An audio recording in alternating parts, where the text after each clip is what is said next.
सिद्धि विनायक की कथा कोई साधारण कथा नहीं है। इस सिद्धि विनायक जी की माहेती सिद्धि विनायक मंदिर का स्मरण, सिद्धि विनायक भगवान का स्मरण कि क्यों बैठे वो अष्ट विनायक में एक विनायक बनकर, क्यों बैठे? पार्वती जी ने विश्वास के बल पर शिव जी को प्राप्त करा था। कार्तिकेय जी ने विश्वास के बल पर तारकासुर का संहार कर दिया था। सती माता ने विश्वास के बल पर शिव तत्व को प्राप्त कर लिया था। शिव तत्व जितने यहां आए हैं कथा सुनने के लिए, जितने आस्था चैनल पर कथा सुन रहे हो, जितने फेसबुक यूट्यूब पर कथा सुन रहे हो, तुम्हारा विश्वास जिस दिन दृढ़ हो गया उस दिन परमात्मा मिल गया। मेरी उम्र 7 साल की है। मेरी मम्मी मुझे जल चढ़ाने के लिए शंकर जी के मंदिर भेज देती है, तो मेरी मम्मी से मैंने कहा क्या मेरा केंद्रीय विद्यालय में प्रवेश हो सकता है? मेरी मां ने कहा अगर तू शंकर का भजन करता है तो तेरा केंद्रीय विद्यालय में हो जाएगा। पहले भी मैं 2-3 बार केंद्रीय विद्यालय के लिए तैयारी करा पर नहीं हुआ, लिस्ट में आता ही नहीं नाम। तो मेरी मां ने कहा एक लोटा जल तो चढ़ा। मैं जल चढ़ाने के लिए गया, केंद्रीय विद्यालय के लिए मैंने इंटरव्यू आदि सब दिया, पहली लिस्ट आई, परंतु मेरा नहीं हुआ। तो मैंने भी पानी का लोटा उठा के मंदिर में रख के घर आ गया। मेरी मम्मी ने पूछा लोटा कहां है? कि मंदिर में दिया यार। पूछा क्यों? वो खुद उठा के नहा लेंगे। अरे तो उसको लेके आना था ना। गुस्सा हो गया हूं मैं भगवान से। लोटा भर के जल चढ़ाया तो भी नहीं सुना और मेरे लिस्ट में नाम ही नहीं आया। मां कहती है लोटा वापस लेके आ। मैं लोटा लेकर आया। मां कहती है मंदिर जाना मत छोड़, नहीं आया नाम अगले साल देखेंगे। बेटा वो लिख रहा है कि मैंने जल चढ़ाना नहीं छोड़ा, बाबा की कृपा का क्या गुणगान करूं गुरुदेव। मेरा एक केंद्रीय विद्यालय में नहीं 3 केंद्रीय विद्यालय में नाम आ गया। यह शिव तत्व है। ओ घड़ी शंभो, देवता देते हैं पल्ला झाड़ कर और मेरा महादेव देता है छप्पर फाड़ कर। जब दिया मेरे महादेव ने कम नहीं दिया, जिसको दिया वो थोड़ा नहीं दिया। जब वो देता है तो बहुता में देता, बहुता। अभी एक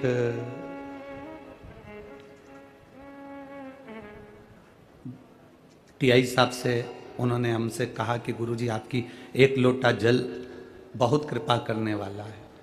जब जब कोई उलझा हुआ व्यक्ति दिखता है तो हम उसको भी कह देते हैं कि तुम्हारे घर के लोगों को बोलो कि एक लोटा जल शिव जी को चढ़ाएं, तो शंकर जी राह जरूर दिखाएंगे, शिव राह जरूर दिखाएंगे। हम लोगों से कह देते हैं कि उस जल में कुछ तो है। बाबा सुनता किसकी नहीं है। कई लोग आते हैं यहाँ पर, कई लोग बैठे भी होंगे जिन्होंने पशुपति व्रत भी करा होगा, जिन्होंने लोटा भर के जल भी चढ़ाया होगा, प्रदोष का व्रत भी किया होगा, और भोलेनाथ जी नहीं सुने होंगे तो उसको दिल भी दुखा होगा। सुनता किसकी नहीं है? जो केवल जल चढ़ा रहा है, जो केवल मंदिर तक जा रहा है, भगवान किसकी नहीं सुनता। अच्छे से सुनो, जो केवल जल चढ़ा रहा है, केवल मंदिर तक जा रहा है, मंदिर तक शरीर भी जा रहा है, जल भी जा रहा है, पर उसका दिल नहीं जा पा रहा, इसलिए बाबा सुन नहीं पा रहा। जिस दिन तुम दिल लेकर मंदिर में चले जाओगे, विश्वास लेकर शंकर को हम पहचाने कैसे, शिव को हम जाने कैसे?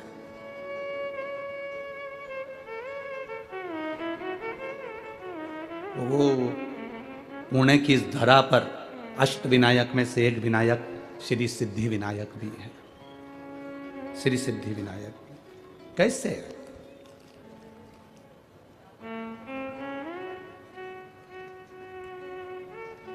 एक ब्राह्मणी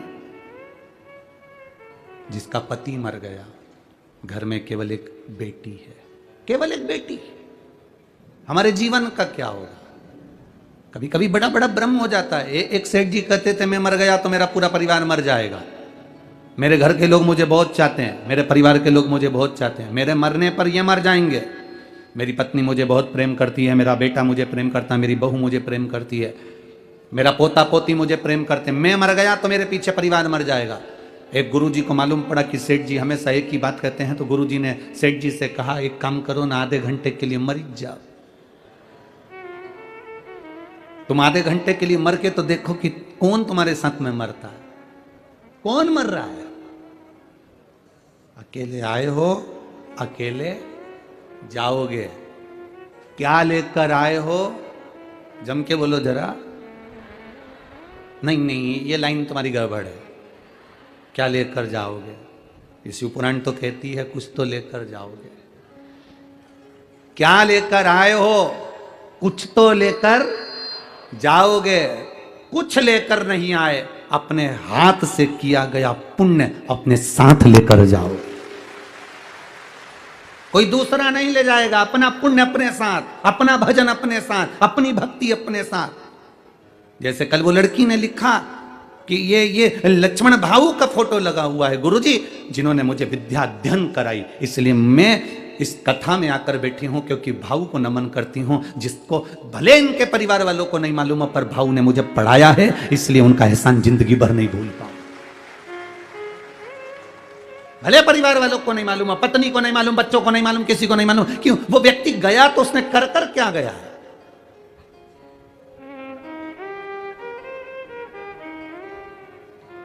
आमदार, खासदार, अध्यक्ष, उपाध्यक्ष, मिनिस्टर, मंत्री, ये सब पद तुमको मिल सकते हैं, पर निवेदन है इस पद पर पहुंचने पर तुम अपने हृदय से दया और धर्म बंद मत कर देना, ये चलती रहने देना। उसका कारण ये है कुर्सी और पद तो बदलते रहेंगे, पर तुमने अगर कुछ पुण्य करा है, तुमने अगर कुछ दान करा है, तुमने कोई अच्छा कर्म करा है, तुमने जिंदगी में कोई अच्छा कृत्य करा है, तो वो तुम्हारे साथ जीवन पर्यंत यहां भी और वहां भी काम आएगा। और वो आता है, वो आता है।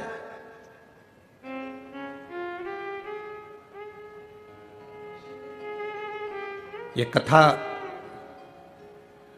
कहीं और थी और पहुंची कहीं और है। ये लक्ष्मण भाऊ स्वयं इस कथा को अपने दिल में लिए होंगे, इसलिए कथा उनके स्मरण में हो। कुछ पुण्य कर कर गया हो और कथा भी करवा रहे हैं, तो शंकर भाऊ आपको साधु बांटता है और पूरे परिवार को जिन्होंने जगताप परिवार का, चाहे वो आमदार हो, चाहे वो बड़े भाई उनके विजय भाऊ हो, चाहे कोई हो, ये अपने परिवार का एक सुखमय, एक आनंदमय। कुछ कहते हैं गुल्लक में पैसा इकट्ठा करो, घर में कोई त्योहार होता है तो बच्चा का जन्मदिन होता है तो गुल्लक फोड़ के गिफ्ट लाता है। जब हमारे पूर्वजों का पुण्य की गुल्लक भराती है, तब जीवन में एक बार शिव महापुराण की कथा हो पाती है। पुण्य की गुल्लक, कुछ पुण्य किया, मुट्ठी बांधे आया जग में हाथ पसारे जाए। लोग कहते हैं, हम नहीं कहते। हम कहते हैं आपका पुण्य आपके साथ जाएगा, आपका भजन, आपका कीर्तन।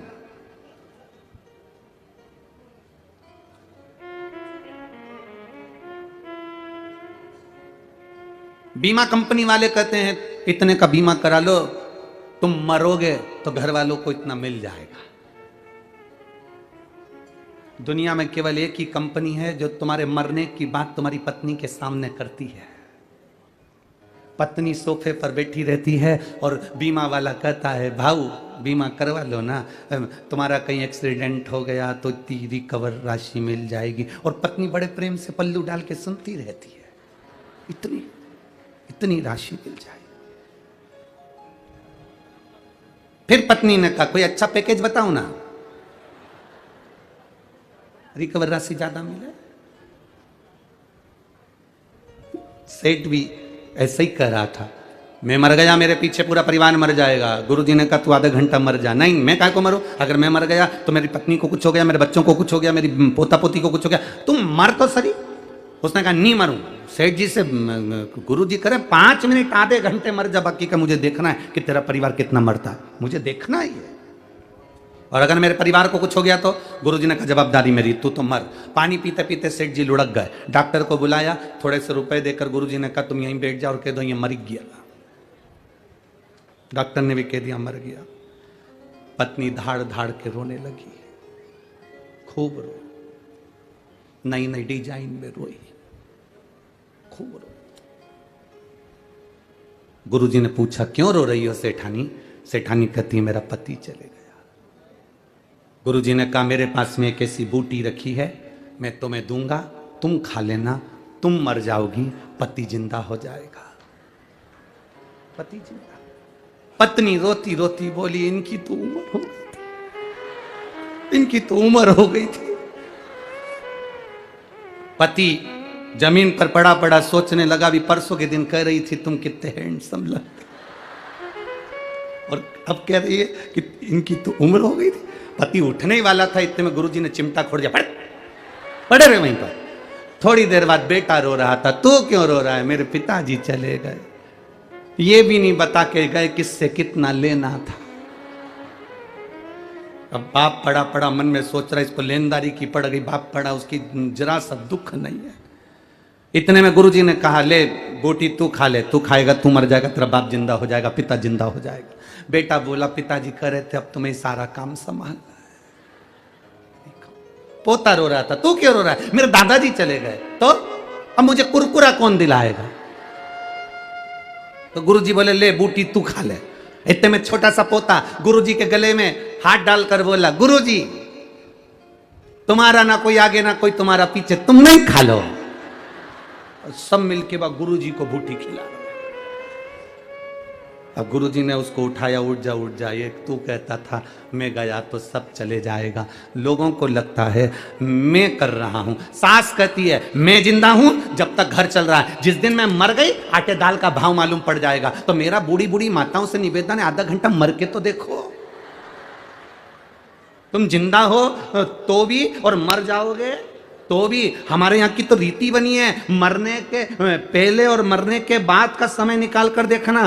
मरे भले तुम कहकर मरे कि मैं मर जाऊंगी, उसके बाद में आटे दाल का भाव मालूम पड़ जाएगा, पर दुनिया के लोग जानते हैं कि मरने के 12वें दिन ही घर में घी का पीपा, तेल के पीपे, मावा, रबड़ी सब बनेगी और सब नुक्ती और सेव, रायता, चने की सब्जी और पूड़ी सब चकाचक खाएंगे और तेरा फोटो टंगकर उस पे कंडे पे धूप देकर अगरबत्ती लगाएंगे। कौन पूछे किसको? कौन पूछे? तेरा दिन याद करे क्यों रे नर शिव नाम क्यों नहीं जपे। कितने दिन याद करेंगे? केवल 13 दिन। फिर कौन याद कर रहा, किसको याद करे? अपने हाथों से दान करते चलना, अपने हाथों से पुण्य करते चलना। जैसे ये लक्ष्मण भाऊ भले संसार सागर से गए हों, पर उन्होंने अपने हाथों से ऐसा पुण्य कर कर गए कि वो जिंदगी का एक आनंद देगा। पद मिले, प्रतिष्ठा मिले, चूकना मती किसी का भला करने में। दीपावली पर जो आतिशबाजी में सुख नहीं मिलता, दिवाली पर जो फटाके फोड़ने में सुख नहीं मिलता, होली पर जो रंग उड़ाने में सुख नहीं मिलता, गणेश जी को जो लड्डू खिलाने में सुख नहीं मिलता, वो सुख एक गरीब के चेहरे पर प्रसन्नता लाने से मिलता है। एक दुखी व्यक्ति के चेहरे पर प्रसन्नता लाने से मिलता है।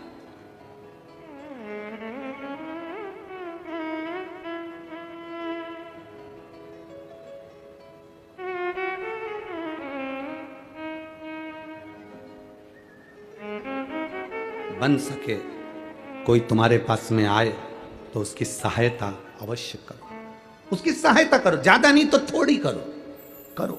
कोई कहे, हम ये नहीं कहेंगे कि चौराहे पर खड़े हुए लोग भिक्षा मांगने वाले जो भिखारी हैं तुम उनको कुछ दो, ना। कई लोगों ने तो धंधा बना के रखा है, उससे बचना है।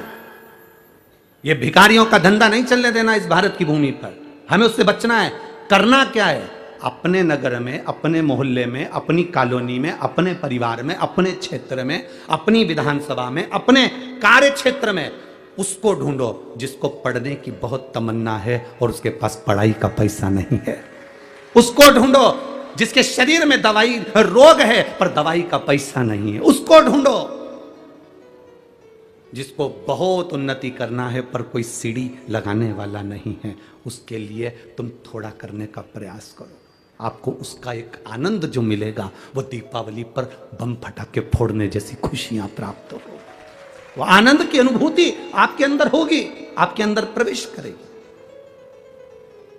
एक ब्राह्मणी जिसका पति चले गया, घर में केवल बेटी है और वो है, हिम्मत नहीं हारी है।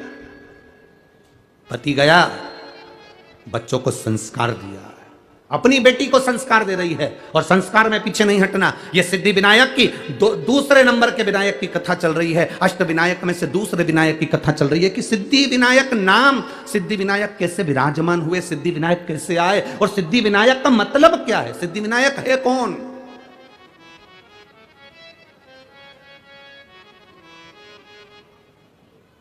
जरा विचार करिएगा। रो रही है बेटी, मां ने पूछा क्यों रो रही हो तुम, किस लिए रो रही हो। मां,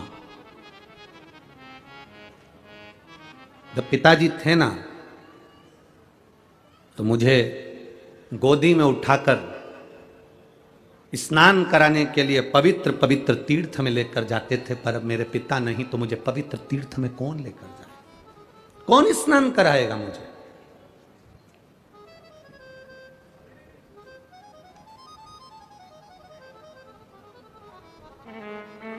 दादा दादी में और माता पिता में एक बहुत बड़ा अंतर होता है। बहुत ध्यान देना इस शब्द पर। दादा दादी में और माता पिता में बहुत बड़ा अंतर होता है।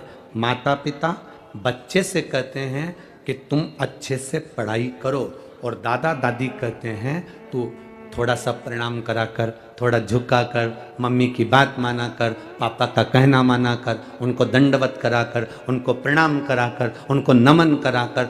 माता पिता बच्चे को पढ़ने का प्रेशर देते हैं और दादा दादी अपने पोते को संस्कार का प्रेशर देते हैं कि ये अच्छा बने।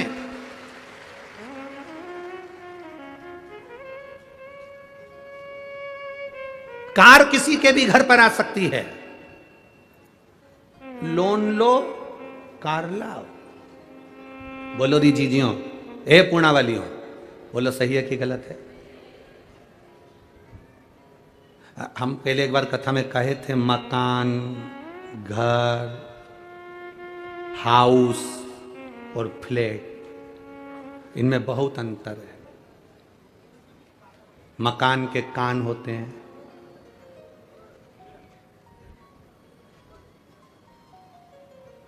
ये सब चीजें हमने कही थी। उसमें एक बात हमने ये भी कही थी, फ्लैट, आदमी इतना कर्जा ले लेता है कि नौकरी कर करके आखिरी में लेट जाता है। इतना लोन लो, गाड़ी लो, गाड़ी किसी के घर पर भी आ सकती है, कार किसी के घर पर भी आ सकती है। थोड़ा सा पैसा उठा लो, कार आ जाएगी। कार आने में दिक्कत नहीं है, कार किसी के यहां भी आ सकती है, पर संस्कार हर किसी के यहां नहीं आ पाते हैं। हर किसी के घर में संस्कार नहीं आ पाते। कार तो तुम कोई भी ला सकते हो, थोड़ा सा डाउन पेमेंट जमा करना, पैसा थोड़ा सा जमा कर कर कार लेकर आ जाओगे। संस्कार किसी किसी के घर में आते हैं, हर एक के घर में संस्कार नहीं आते। कई लोग यहाँ पर ऐसे भी बैठे होंगे जिनके बच्चे सवेरे उठते हैं, प्रणाम करते हैं, तब ऑफिस जाते हैं। बहू उठती है, मम्मी को प्रणाम करती है, नमन करती है, माँ कैसी हो, कोई दिक्कत तो नहीं है, आप पुणे आई हो, अच्छे से रहना माँ, थोड़े दिन के लिए आई हो, कैसी हो माँ। एक बहू वो होती है जिसके घर में माता पिता के संस्कार झलकते हैं और वो अपने घर के बुजुर्ग को आदर देकर चलती है। बेटा वो होता है जो अपने घर के बुजुर्ग को आदर देकर चलता है। और किसी किसी के घर में ऐसा भी होता है कि माँ रह रही है, खा रही है, पर बोलने का समय किसी के पास नहीं है। पिता रह रहा है, खा रहा है, पर बोलने का समय किसी के पास नहीं है।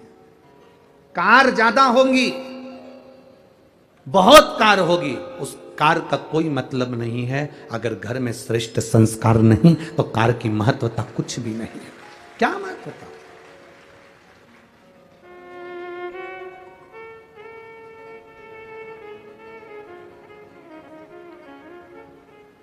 आजकल एक वीडियो बनती है तो लोग बाग उस वीडियो में इंस्टाग्राम या सोशल मीडिया पर बहुत चलती है, कैमरामैन फोकस करो।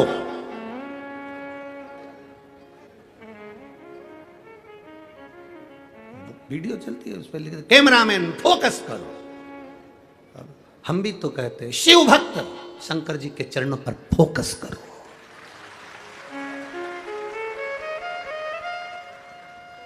जब आपका ध्यान शिव जी के चरणों पर होगा, शंकर भगवान के चरणों में जब आपका ध्यान होगा, तब शिव कृपा करने में पीछे नहीं हटेंगे। क्यों पीछे हटेंगे? किस लिए?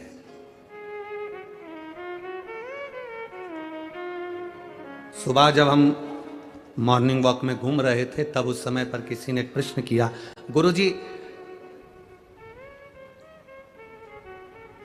आपको हाथ देखना आता है? हमने कहा नहीं आता। आपको पत्रिका देखना आता है? हमने कहा नहीं आता। क्यों? क्या हुआ? हमने दिखाई थी कोई से, हमने जिससे पूछा, परंतु हम पूछते हैं उनसे कि हमारा अच्छा दिन कब आएगा, कितने दिन के बाद हम कोई अच्छा काम करें, हमारा वक्त कब अच्छा हो सकता है। पत्रिका दिखने वाले के पास जाओगे, हाथ दिखाने वाले के पास में जाओगे तो हर व्यक्ति जितने हो, तुम पत्रिका वाले के पास और हाथ दिखाने वालों के पास जाकर पूछते हो मेरा अच्छा वक्त कब आएगा, जरा मेरा भाग्य देखकर बताओ। शिव पुराण कहती है अच्छा वक्त आज ही है, तू आज से ही कोई अच्छा काम चालू कर दे, बस तेरे दिन फिर जाए। हम इंतजार करते हैं अच्छे वक्त का, वक्त अच्छा आएगा तब मैं यह काम करूंगा, वक्त अच्छा आएगा तब मैं यह काम करूंगा, वक्त जब अच्छा आएगा तब मैं यह काम करूंगा। हम किसी से अकड़ में कह देते हैं मेरा वक्त आन दे तब मैं दिखा दूंगा कि मैं हूं क्या, मेरा समय आन दे तब मैं दिखाऊंगा कि मैं हूं क्या, मेरा वक्त आन दे तब मैं दिखाऊंगा कि मैं हूं क्या। और तब हम कहते, लोगों के सामने कहते रहे, और एक दिन छाती में दर्द हुआ, हॉस्पिटल लेकर गए और डॉक्टर साहब ने कह दिया इसका वक्त आ गया। छाती में दर्द हुआ और डॉक्टर ने कह दिया इसका वक्त आ गया। अब समझो कि हम इतनी अकड़ में जिंदगी जी रहे थे, मेरा वक्त आन दे तब मैं बताऊंगा, मेरा वक्त आन दे तब मैं बताऊंगा।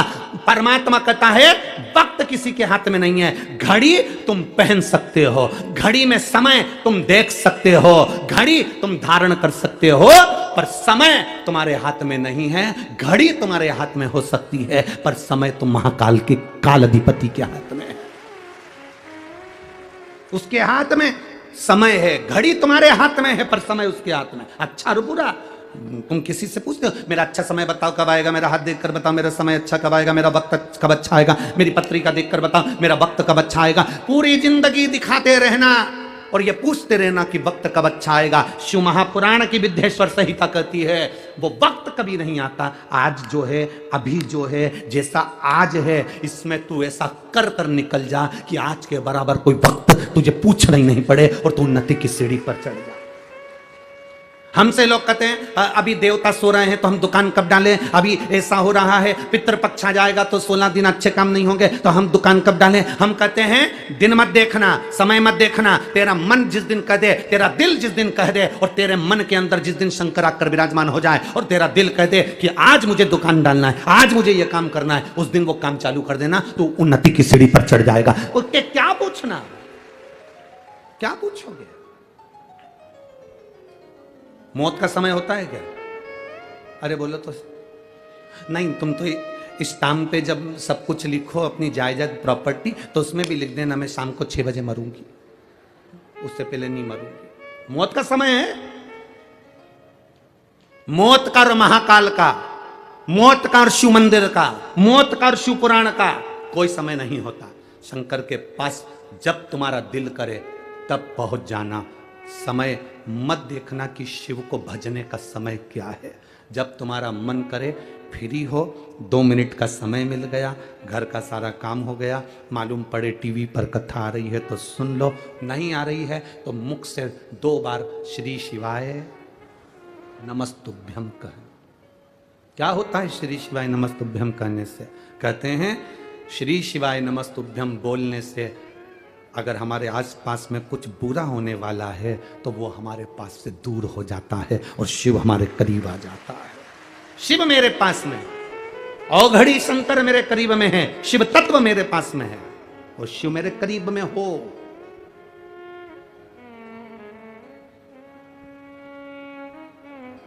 एक बच्चे के शरीर में बुखार आता है, उसको कष्ट रहता है, तकलीफ रहती है, तो बच्चा अपनी मम्मी और पापा से, पापा मुझे डर लग रहा है, तुम मेरे पास आ जाओ ना पापा। माँ मुझे डर लग रहा है, मम्मा तुम मेरे पास आ जाओ ना। काका मुझे डर लग रहा है, तुम मेरे पास आओ ना। काकी मुझे डर लग रहा है, तुम मेरे पास आओ ना। छोटे छोटे मुलगा मुलगी एक शब्द कह देते हैं, छोटे छोटे बच्चे एक शब्द कह देते हैं, आई मुझे डर लग रहा है, मेरे पास आओ ना। भाऊ मुझे डर लग रहा है, मेरे पास आओ ना। और जब तुम्हारी जिंदगी में दुख की घड़ी चल रही हो, कोई राह नहीं सूझ रही हो, कुछ भी तुम्हें दिख नहीं रहा हो, बहुत बहुत टेंशन में जिंदगी चल रही हो, तब महादेव के मंदिर में जाकर कहना, बाबा बहुत डर लग रहा है, तुम मेरे पास आओ ना। शिव को बुलाओ, बाबा बहुत डर लग रहा है, तुम मेरे पास आओ।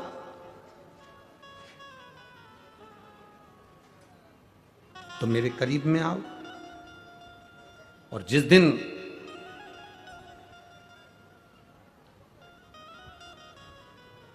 बाबा को तुम दिल से पुकारोगे, वो तुम्हारे सम्मुख में होगा, तुम्हारे नजदीक। पर हमारी आदत इतनी विचित्र है ना कि हम बाबा को अपने पास बुलाने में उतना समय नहीं लगाते जितना समय हम निंदा और बुराई में लगाते। शिव की भक्ति में और अपनी मेहनत में, शिव की भक्ति में और खुद की तरक्की में, किस किस चीज में? जम के बोलो जरा। शिव की भक्ति में और खुद की तरक्की में इतना वक्त लगा दो, इतना वक्त लगा दो कि दूसरे की निंदा करने का और बुराई देखने का वक्त ना बचे।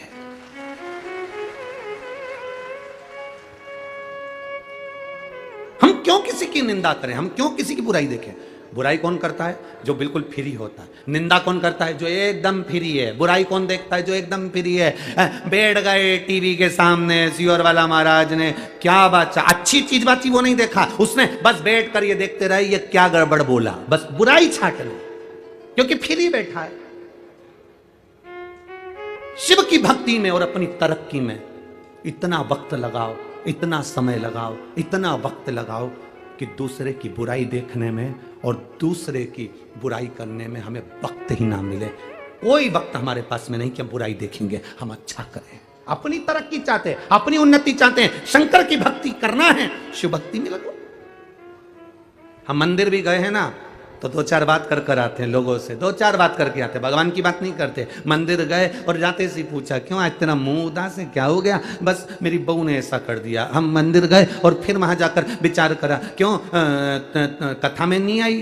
अरे अब क्या करते, तेरे यहाँ गाड़ी नहीं है क्या? कोई छोड़ने वाला नहीं है क्या? नहीं, बेटा ले जाता है गाड़ी, एक बार गाड़ी बहू ले जाती है। हम निंदा में लगे। मंदिर जाने के बाद तो हमारी बुद्धि चित्त ये सब परमात्मा में लगना चाहिए। शिव महापुराण की कथा में आने के बाद तुम्हारा दिल कथा में लगना चाहिए, तुम्हारा चित्त कथा में लगना चाहिए। कल कोई कह रहा था, गुरुजी ये पुणे महाराष्ट्र में जो कथा हो रही है सांगवी में, एक सुई भी गिर जाए ना गुरुजी तो कथा में मालूम पड़ जाए कि कहां गिरी है। इतनी साइलेंट रहकर लोग कथा सुनते हैं, इतना साइलेंट है। इसी को शिव भक्ति कहते हैं। भक्ति में अपना समय लगा दिया और अपनी तरक्की में अपना समय लगा, क्या फालतू का समय लगा। लोग फ्री बैठे हैं दिन भर बुराई करने के लिए, दिन भर निंदा करने के लिए। आप फ्री ना बैठे। मां उस ब्राह्मणी ने अपनी बेटी को संस्कार दिए, संस्कार दिए तो बेटी गोदी में बैठकर रोती है कि अब मुझे तीर्थ दर्शन में तीर्थ स्नान कौन कराएगा? बच्चों का दिल बड़ा निर्मल होता है। उस बच्चे ने जैसे लिखा, बच्चे ने अपने पत्र में लिख दिया कि मैं तो लोटा ही नहीं रखी आया। अभी ये निर्मल मन है बच्चे का, ये बच्चे के मन में पाप नहीं है। और माँ कितनी कितनी विद्वान ऐसी माँ होगी जिस माँ ने कहा जा लोटा लेकर, और फिर माँ ने कहा दूसरे दिन चल पानी चढ़ाने जा। नहीं जाऊंगा, शंकर जी ने मेरे को फेल कर दिया, नहीं जाऊंगा।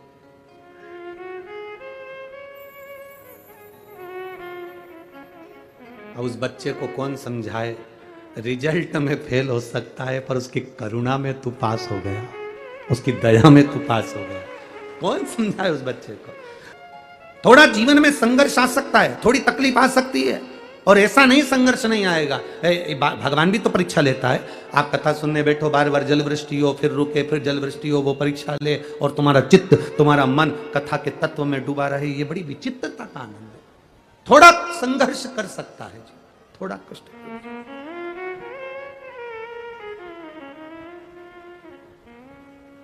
महाराज, अरे तेरा ही दिया मैंने खाया पिया है, तेरा शुक्रिया, तेरा शुक्रिया। मुझे भोले बाबा ने बहुत दे दिया है, तेरा शुक्रिया, तेरा शुक्रिया। मिले समय और बाबा दे तुम्हारे को, तो कुछ अच्छा करने का प्रयास जरूर करो, कुछ अच्छा करो।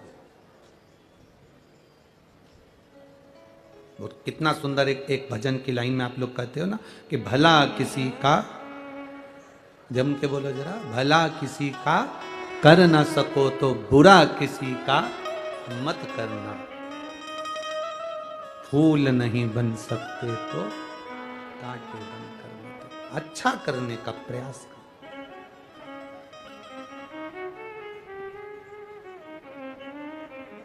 प्रयास करो हम अच्छा करें, प्रयास करो हमारे हाथों से कुछ अच्छा हो।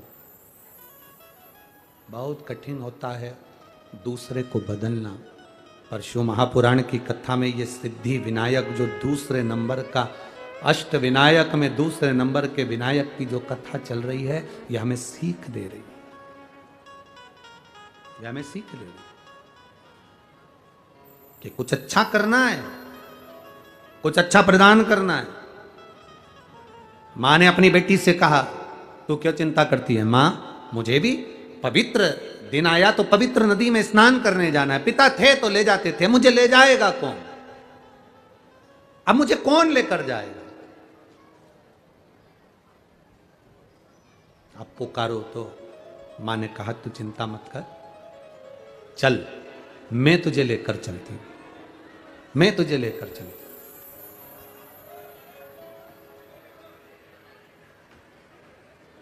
कल से थोड़ा सा ये दिए प्रज्वलित मत करा करो, थोड़ा आंच तेज हो जाती है ना, उसमें तेल होता है, थोड़ा सा उधर करो, दीप दूर कर लो।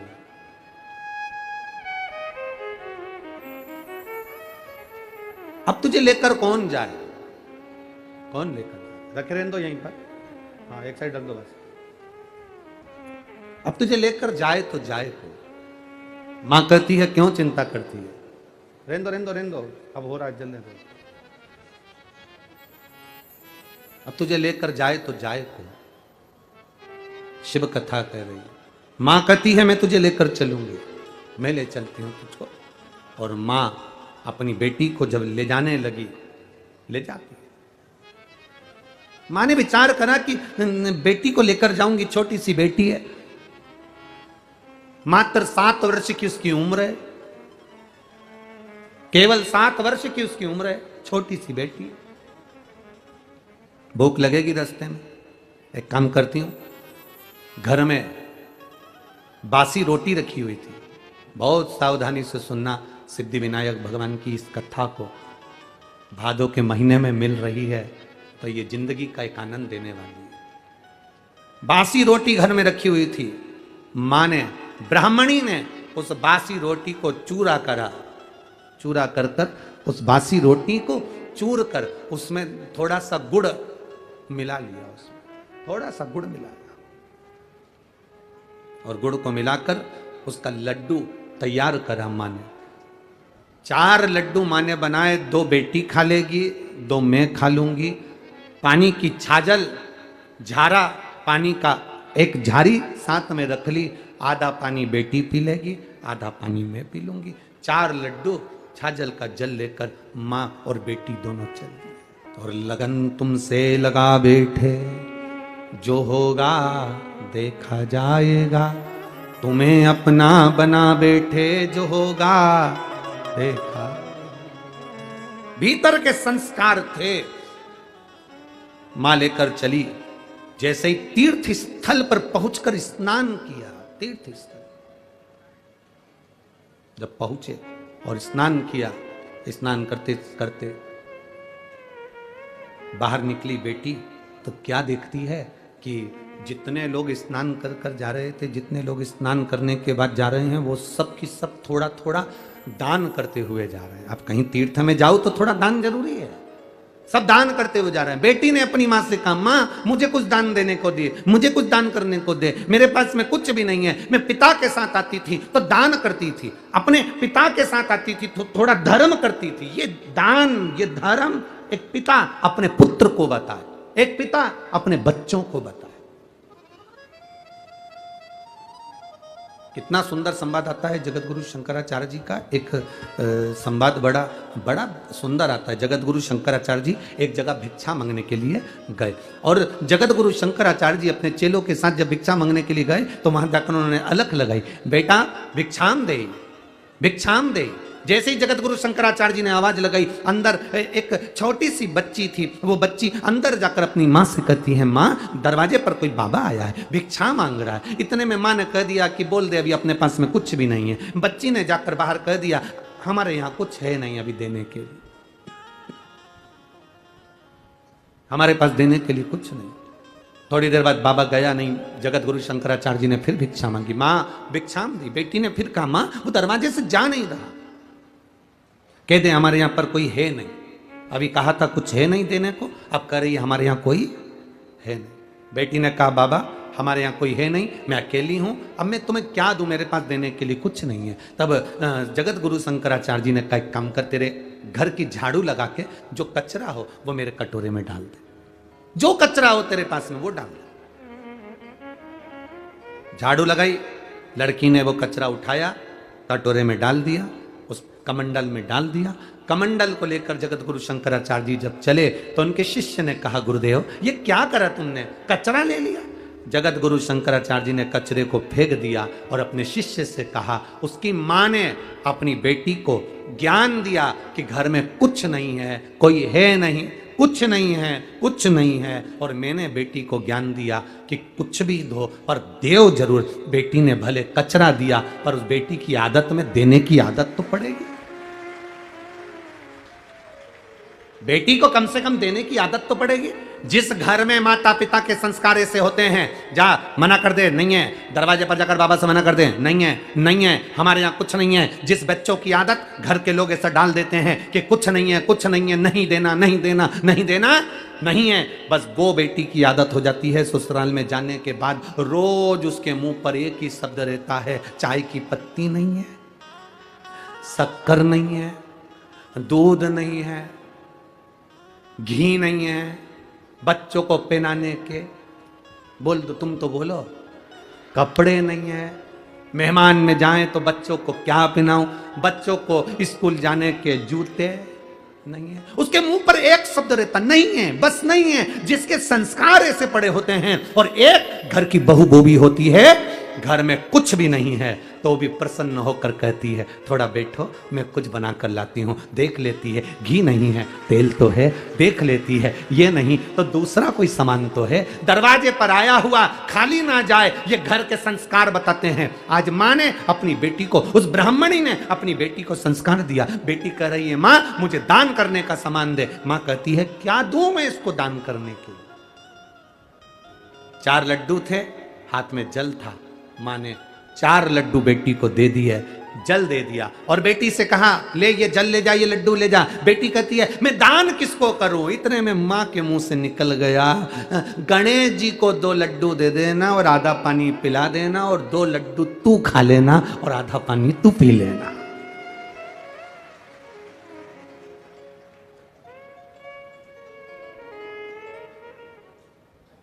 ये संस्कार है। ये नहीं कहा कि कहा गणेश जी को 2 लड्डू दे देना और आधा पानी तू पी लेना और आधा पानी गणेश जी को पिलाना, ले जा जा। अब बेटी दान के लड्डू, वो बासी रोटी के चूरा करे हुए 2 लड्डू, 4 लड्डू लेकर गई। 2 किसके हैं? जम के बोलो जरा। गणेश जी के। और 2 किसके हैं? लड़की। आधा पानी किसका? गणेश जी का। आधा पानी बेटी लेके चली। अब बासी रोटी का चूरा का लड्डू। आज के जमाने में बासी रोटी का चूरा करके अगर घर के किसी सास बहू को दे दे या बहू सास को दे दे तो दोनों के मुंह भगोने जैसे हो जाते हैं, भगोने जैसे। और वो भगोना भी ऐसा जो बहुत दिन से नहीं मंजा ही नहीं है, ऐसा भगोने जैसा। और इंतजार करती है बहू, इंतजार करती है अपने पति को। देख लो तुम्हारी मम्मी को, मेरे को 4 दिन घर में काम नहीं करना था ना, तो मुझे बासी रोटी खाने को दी है। मैं रजस्वला धर्म से हो जाती हूं तो मुझे खाने को भी ठंडी रोटी मिलती है। और फिर इधर सास भी कह देती, देख ले तेरी बहू को मुंह में दांत नहीं तो भी बासी रोटी खाने को देती है। बेचारा पति बीच में मंदिर के घंटे की तरह टंगा है।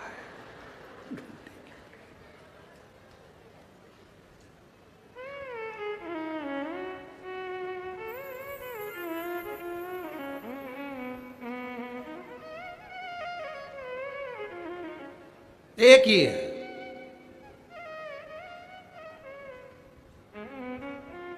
पूरे मंदिर में जितनी भी सामग्री होती है वो महिलाओं के नाम पर होती है। पूजा, रोली, मौली, हल्दी, तुम जितनी भी थाली, अगरबत्ती, जितनी भी नाम निकलेंगे महिलाओं के नाम पर निकलेंगे। किसी ने पूछ लिया था पूरे मंदिर में जो भी सामान है वो महिलाओं के नाम पर है, पुरुषों के नाम पर कुछ नहीं। हमने कहा है घंटा। कैसे नहीं? एक है, वो घंटा है, टंगा है, जो आता है बजा जाए। तो भी कभी घंटा शिकायत नहीं करता कि मैं टंगा हूं बहुत दिन से। और कोई कोई की तो इतनी आदत रहती है वो जब से 10-20 बार नहीं बजा दे उसे तब तक उसे चैन नहीं मिलता। घंटा भी कहता है क्यों बजा रही है इतना, क्यों बजा रही है? परेशान क्यों बजा? अब बासी रोटी का चूरा और उसमें गुड़ मिला हुआ और उसका लड्डू बनकर 4 लड्डू माँ ने दे दिए, 2 गणेश के और 2 तेरे। आधा पानी गणेश पिएगा, आधा पानी तू पीना, जा दान कर करा। और बेटी हाथ छुड़ा कर, माँ का 7 साल की बेटी भरे उस मेले में से, वो बेटी जो भरचक मेला था उस मेले में से वो बेटी बाहर निकली। कंकर और शंकर, जिसने दिल से, स्थान है कंकर शंकर का, जहां पर हम कंकर की पूजन करते थे शंकर मानकर, उस स्थान पर आप भी बैठकर एक बार दिल से कंकर शंकर की पूजन कर कर आना और दिल से बोल कर आना, बाबा तू मेरे साथ चल, मेरा कल्याण करना और मेरी झोली खुशियों से भरना। वो फिर बुला लेगा, फिर बुलाएगा। क्या है कुबेरेश्वर धाम पर? हम कहते पूरी दुनिया में शिव है, पर कुबेरेश्वर धाम की धरा पर कंकर शंकर है, कंकर शंकर है। शिव की प्राप्ति का केंद्र बिंदु। ले 2 लड्डू तेरे, 2 लड्डू गणेश को दान कर देना। अब मां के मुंह से निकल गया, गणेश को दे देना।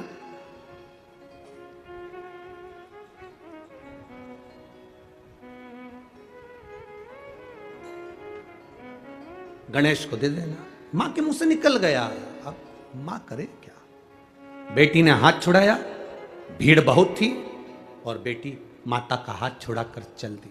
उसको ढूंढने के लिए मेरी माँ ने कहा है 2 लड्डू गणेश को देना। अब गणेश को बेटी ढूंढ रही है, गणेश मिले कहां? ढूंढते ढूंढते बेटी जंगल की ओर बढ़ गई, सिद्धकोट की ओर बढ़ गई, जंगल की ओर। उसको नहीं मालूम कि वो कहां पहुंच गई, उसको नहीं मालूम। मां बेटी को ढूंढ रही है, बेटी मां को ढूंढ रही है। बेटी मां को नहीं ढूंढ रही, बेटी गणेश जी को ढूंढ रही है। 2 लड्डू देना है, पानी पिलाना है, फिर मेरे को लड्डू खाना है और पानी पीना है, दान करना है मुझे। गणेश जी मिले तो सही। ढूंढते ढूंढते जंगल में पहुंच गई, भीड़ से दूर, भयंकर जंगल, भयंकर वन। बेटी उस जंगल में, उसको भय नहीं है, मां को भय है मेरी बेटी कहां चली गई, पर बेटी को भय नहीं है क्योंकि वो ढूंढने गणेश जी को गई है। जो शंकर को ढूंढता है, जो परमात्मा को ढूंढता है, उसको वीराने में भी भय नहीं होता। जो संसार को ढूंढता है वो भय खाता है।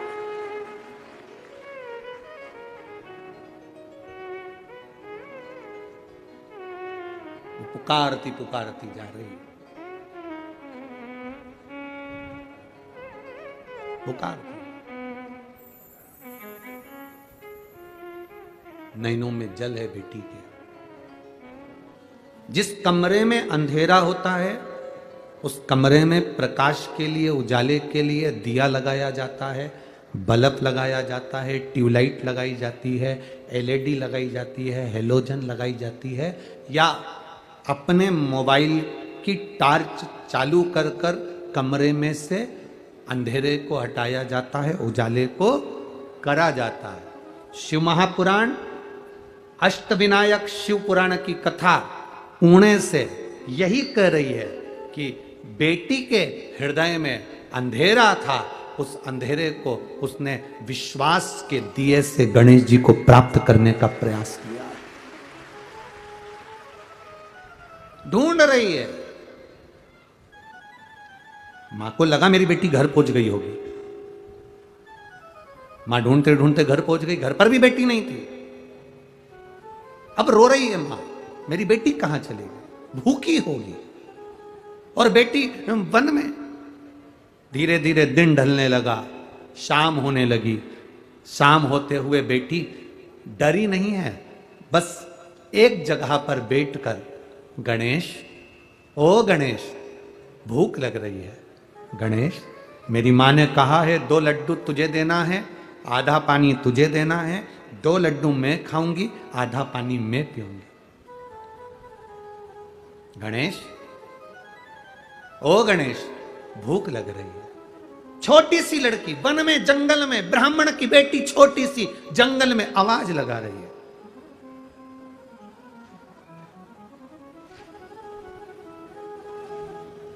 गणेश जी के कानों में शब्द गया, भगवान विष्णु के कानों में शब्द गया, देवादिदेव महादेव के कानों में शब्द गया,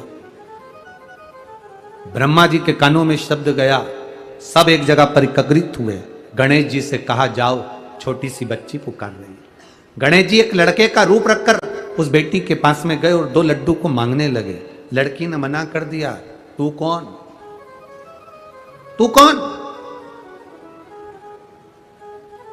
भगवान को लड्डू नहीं दिए।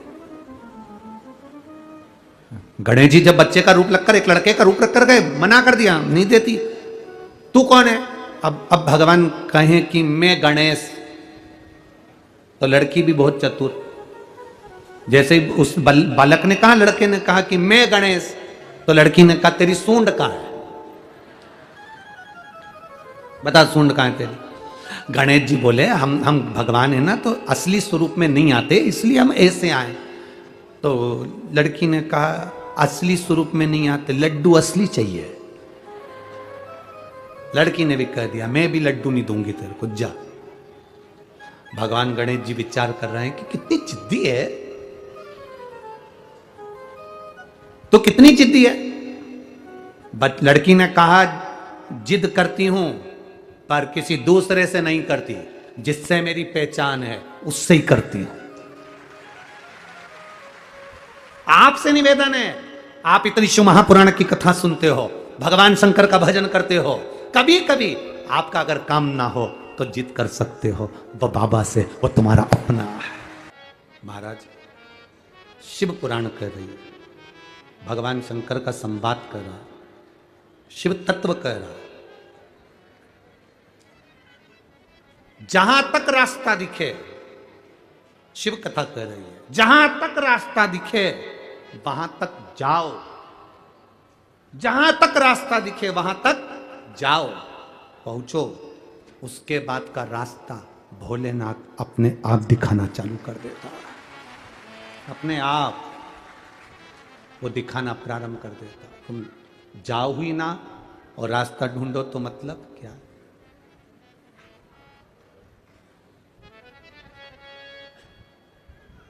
महाराज,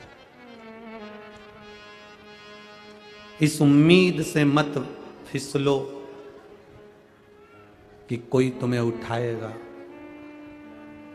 इस उम्मीद से मत फिसलो कि कोई तुम्हें उठाएगा। इस सोच से मत डूबो कि कोई तुम्हें बचाएगा।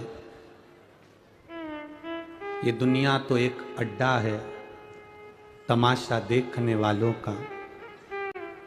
गिरा देखकर तुम्हें मुसीबत में तो यहाँ हर एक व्यक्ति तुम्हारा मजा उठाएगा। ये दुनिया के लोग केवल देखने वाले, तुम्हारा विश्वास, तुम्हारी दृढ़ता, तुम्हारा भरोसा तुम्हें शिव तक लेकर जा सकता है।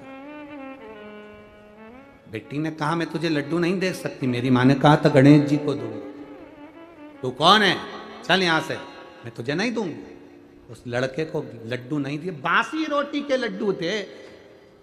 मोतीचूर के होते तो बात दूसरी थी, यहां तो बासी रोटी के लड्डू।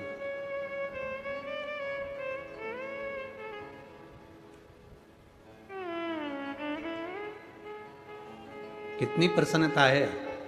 ये महाराष्ट्र वालों की बड़ी दिल का भाव है। महाराष्ट्र के लोग गुड़ का जो गुड़ होता है ना, तो आधी ढेली का तो वो गणपति बना लेते हैं और आधी ढेली का नैवेद्य लगा देते हैं। गुड़चा गणपति, गुड़चा नैवेद्य, आधे आधे में दोनों काम हो जाते हैं। और गणपति भी इतने राजी है महाराष्ट्र वालों से कि पूरे यहीं आ गए, एक भी मध्य प्रदेश में नहीं आए, सब यहीं आ गए। ना जाने ऐसा महाराष्ट्र वालों ने क्या करा है, सारे संत यहीं, सारे गणपति यहीं है सब।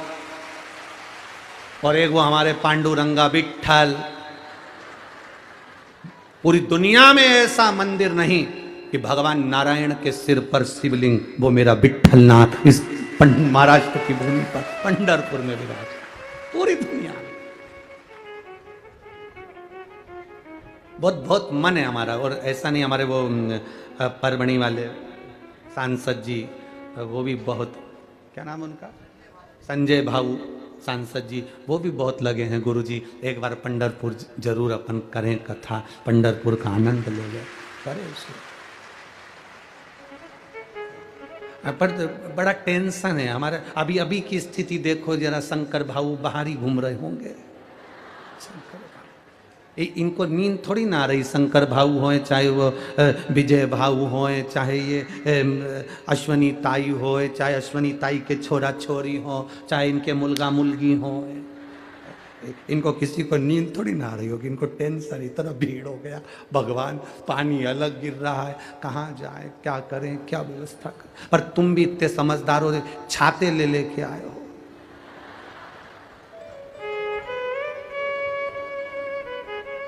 और कई कई तो इतने विचित्र हैं, ऐसे आते हैं जैसे पिकनिक मनाने जा रहे हैं। भगवान मूंगफली भी लिया है, चना भी लिया है, परमल, सेव और कांदा और टमाटर। और हमने तो जाते जाते देखा, बड़ी ऐसे पूरी दरी बिछा हो, तो आज पानी गिर रहा है तो नजारा नहीं दिखेगा, नहीं तो वो तो ऐसे पन्नी मन्नी बिछा के सब ऐसा गोला बना के बैठ गए। माइक में कथा चली रही है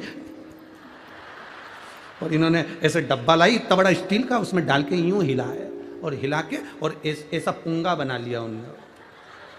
भगवान, और सब ऐसे बैठ के सब खा रहे हैं। और यहाँ सीवर वाला महाराज कथा गा रहे हैं।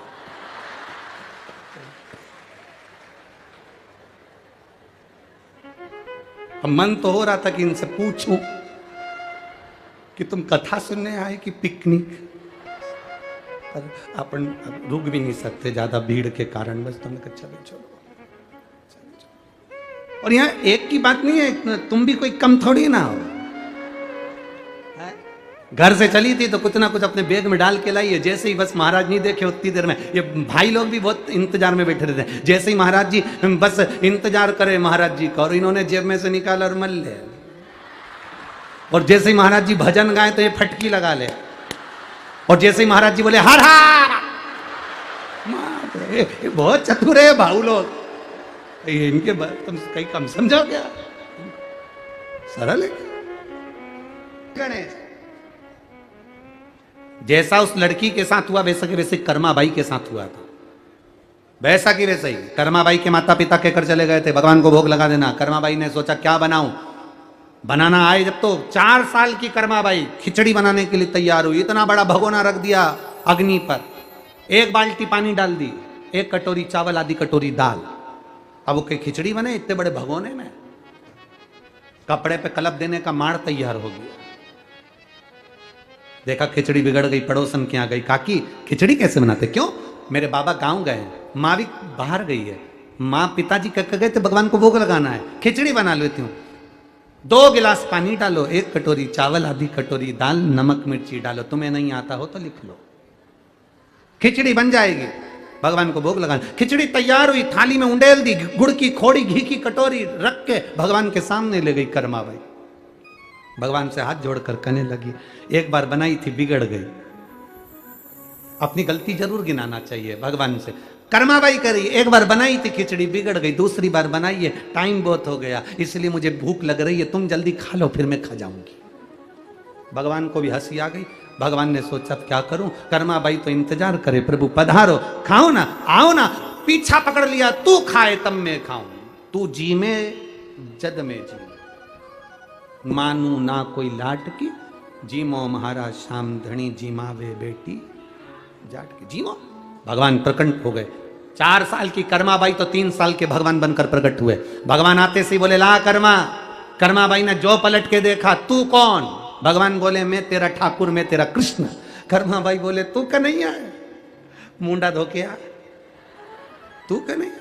भगवान बोले मैं ही तो कन्हैया हूं। इतने में कर्माबाई से भगवान बोले खिचड़ी दे रहे। कर्माबाई बोले नहीं दूं, तेरे को कैसे दे दूं, मैं तो भगवान को बुला रही थी। पहले बता, दरवाजा बंद था, खिड़की बंद थी, तू कहां से आया? भगवान बोले हमें आने की जरूरत नहीं पड़ती, हम तो प्रकट हो जाते। कर्माबाई बोली वीआईपी चोट्टा है क्या, हर कहीं से आ जाता? खिचड़ी तो दे कर्मा। कर्मा बोले मैं खिचड़ी नहीं दूंगी, पहले बता तू कौन है? भगवान बोले मैं भगवान, मैं कृष्ण। कभी कभी भगवान को भी प्रमाण पत्र देने में आफत हो जाती है, मैं कृष्ण। कर्माबाई वाले मैं मानू ही नहीं। अगर तू भगवान है तो मैं तेरे से 2 प्रश्न करूंगी, उस दोनों का उत्तर तू दे देगा तो खिचड़ी खाने दूं, नहीं तो भगा दूं। भगवान बोले मेरे जैसे अंतर्यामी से ये प्रश्न करेगी, पूछ कौन सा प्रश्न? कर्माबाई ने पहला प्रश्न करा, तेरे पिताजी का नाम क्या है? कर्माबाई का प्रश्न सुनकर भगवान मुस्कुरा के बोले कर्मा तू कितनी भोली है, इतना सरल सा प्रश्न। मेरे पिताजी का नाम, मेरे पिताजी का नाम वसुदेव है। कर्माबाई बोली अब तो उठ के खड़ा ही हो जा, तुझे इतना ही नहीं मालूम कि भगवान कृष्ण के पिता तो नंद राय जी थे और तू कह रहा है वसुदेव? भगवान कृष्ण ने अपना माथा ठोका, क्या 2 बाप के चक्कर में पड़ा? ये 2 बाप के चक्कर में पड़े तो खिचड़ी भी नहीं मिल रही। भगवान बोले अच्छा दूसरा प्रश्न कर ले। कर्माबाई ने पूछा पता तेरी माँ का नाम क्या है? अब भगवान ने मन में सोचा इसकी माता पिता ने अगर मेरे पिताजी का नाम नंद बाबा बताया है तो माँ का नाम यशोदा बताया होगा। भगवान कृष्ण ने बड़े मुस्कुरा कर कहा कर्माबाई मेरी माता का नाम यशोदा है। कर्माबाई बोली अब तो चले ही जा, तुझे इतना नहीं मालूम कि भगवान कृष्ण की माँ देवकी थी? भगवान बोले पिताजी 2, माँ 3। पहली देवकी जन्म देने वाली, दूसरी पूतना दूध पिलाने वाली, तीसरी यशोदा पालन करने वाली। खिचड़ी भी हाथ से गई। भगवान जाने लगे। कर्माबाई ने आवाज लगाकर कहा रुक जा, अच्छा ये थाली में आधी तेरी आधी मेरी, इधर घी तेरा इधर घी मेरा, आधा गुड़ तेरा आधा गुड़ मेरा, अब तू खा ले इसके बाद मैं खा लूंगी। भगवान बोले मैं बिना पर्दे के नहीं खाता। कर्माबाई बोली पूरा निपटा जाएगा, मुझे लगता है सही है। नहीं नहीं, मैं मेरा हिस्सा खाऊंगा, मैं दूसरे का हिस्सा नहीं खाता। भगवान कर्माबाई ने कहा हमारे पास पर्दा मर्दा नहीं है, पर्दे बिगड़ तो जीमूंगा नहीं। भगवान 36 कली का लहंगा पहनी थी कर्माबाई, उन्हें अपना लहंगा आड़ कर दी, ले जीम ले। भगवान खाने लगे। कर्माबाई ने थोड़ा सा पर्दा हटा के देखा, पूरा तो नहीं खा लिया। कर्माबाई को लगा ये खा जाएगा। कर्माबाई ने पर्दा हटाकर बोला नहीं, तू तो तेरा हिस्सा, मैं पक्का तेरी सौगंध में मेरा हिस्सा खाऊंगा। अब भगवान को तो मालूम था कि पूरा प्रसाद मेरे लिए बना, मेरा हिस्सा है। सब खा गए। आखिरी में एक गासा बचा, एक कोरा बचा। भगवान ने खिचड़ी को हाथ में लपेटकर जो खाने वाले थे, कर्माबाई ने भगवान का हाथ पकड़ लिया, छोड़ नीचे छोड़। भगवान के मेरा झूठा खाएगी? भगवान कर्माबाई के मैं तो सब खा जाऊंगी, तू छोड़ दे। भगवान छोड़े नहीं खिचड़ी, कर्माबाई हाथ नहीं छोड़े। कर्माबाई ने भगवान का हाथ पकड़ा और अपने मुंह में खिचड़ी का हाथ रख लिया। भक्ति हो तो कर्मा जैसी, सांवरियो घरा हो। भक्ति है। लड़की कह रही है मैं लड्डू नहीं दूंगी तेरे को, नहीं दूं। भगवान बोले मैं गणेश। इतने में कर्म वो लड़की बोली कि तुम गणेश तो तुम्हारी सूंड कहाँ है? सूंड दिखा। भगवान बोले हम ऐसे नहीं आते, हम तो रूप बदल के आते हैं। तो कर्मा वो लड़की बोली कि तुम रूप बदल के आते हो, कोई बात नहीं, पर हम लड्डू ना देंगे तुमको, चाहे कुछ भी। नहीं दिया, रखा लड्डू ना, कहा दे। इतनी जिद भगवान गणेश जी कर रहे हैं, इतनी जिद कर रहे हैं कि वो जिद के आगे बेटी सुनने को तैयार है। अभी बच्चे अगर जिद पे अड़ जाएं तो कोई माने? वो माने। शिव कथा कर रही है, सिद्धि विनायक गणेश जी की कथा कर रही है। दूसरे नंबर के विनायक है सिद्धि विनायक, जो जिद पर बेटी अड़ी है, ब्राह्मण की कन्या अड़ी है। कैसी जिद करती है वो वर्णन सुनेंगे आगे। यहां देवाधिदेव महादेव की आराधना माता सती ने करी और सती शिव को पाकर अपने प्राणों को यज्ञ अग्नि में कूद कर त्याग दी। और वही सती मैया हिमालय राज की बेटी पार्वती के नाम से विख्यात होकर भगवान शिव जी के साथ में अपना विवाह करती है। कल 18 तारीख को हरतालिका तीज है। बड़े दिल से पूजन करना, देवाधिदेव महादेव के फुलोरे के दर्शन करना, भाव के साथ में हरतालिका तीज की आप सभी को आज से ही बधाइयां देते हैं। खूब खूब साधुवाद। जहां जहां पर फुलेरा बंधे, अपनी कॉलोनी में, अपने मोहल्ले में, किसी जगह पर कहीं फुलेरे का दर्शन हो, 5 जगह पर जाकर फुलेरे का दर्शन अवश्य करें। और बन सके तो कोई वृक्ष की पत्ती पुष्प बाबा को अवश्य समर्पित करें।